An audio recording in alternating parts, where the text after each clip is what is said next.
Գիտեք, ընդհանուր առմամբ իհարկե հետաքրքիր, բայց բարդ ժամանակահատված է սկսվել, հետաքրքիր այն առումով, որ հետաքրքրությունը Հայաստանում չէ, հետաքրքրությունը դրսում է, հետաքրքիր չի նշանակում լավ, որովհետև երբ տեսնում ենք ինչ է կատարվում օրինակ Սիրիայում, որը մեր քթի տակ է, ենթադրվում է, որ Սիրիայի այս վերջին դեպքերը հրահարվել են նաև դրսից և կան ուժեր, որոնք նաև կենտրոններ քաղաքական, ռեգիոնալ, աշխարհաքաղաքական,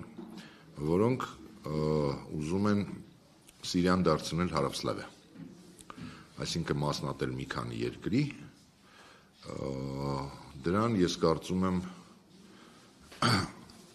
ամենևին կողմնակից չէ Թուրքիան, որովհետև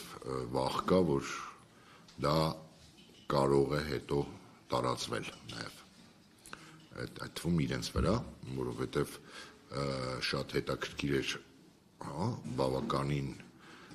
ռադիկալ Օջալանի կոչը վայր դնել զենքերը, այդպիսի մի բան կա, որ ասում է այդպես չի լինում, էլի հենց այնպես, որ Օջալանի նման կերպարը կոչանի վայր դնել քրդերին զենքերը, ուրեմն այնտեղ ինչ-որ բան է պատրաստվում։ Անվտանգության առումով, եթե մենք Հայաստանից խոսենք, իհարկե որևէ անվտանգության մասին չի կարելի խոսել, որովհետև չկա որևէ անվտանգային համակարգ։ Կարծեք, թե ես այսօր կարդացի Ազգային ժողովի նախագահը 3 տարի հետո որոշեց այսօր հայտարարի, որ մինչև մայիս Կապանում կբացվի Ռուսաստանի կոնսուլստվան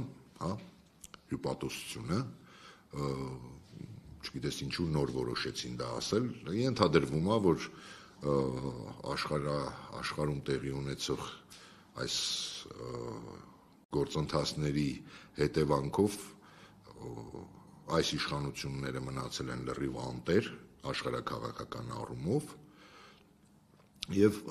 փորձում են հիմա նորից ռուսների հետ սիլիբիլի անեն։ Դա նկատվում է նաև արևմտյան ուժերի ռեակցիայից այստեղ, որոնք երկար ժամանակ այս իշխանության հենարաններից մեկն էին, հիմա ամենաուժեղ քննադատողներն են։ Պատահական չի, որ իշխանական ամբողջ վերնախավը Ազատություն ռադիոկայանին մեղադրում է ֆեյք լուրեր տարածելու մեջ, այն ռադիոկայանին, որը իրենց իշխանության բերելու ընթացքում 24/7 ռեժիմով լուսաբանում էր այս իշխանություններին, ես նայում եմ արևմտամետ ուժերը եւս բավականին լուրջ քննադատության են ենթարկում իշխանություններին, այդ երևում է, որ իշխանությունները որոշել են կրկին ընկնել ռուսների գիրկը, կստացվի թե չէ դա այլ խնդիր է, բայց քանի որ փորձեցին տարբեր տեղեր, ենթադրում եմ, որ բոլոր տեղերից ստացան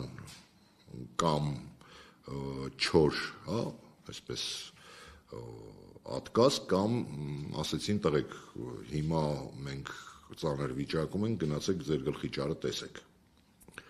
Սա է այն ինչ որ կատարվում է հիմա քաղաքական դաշտում։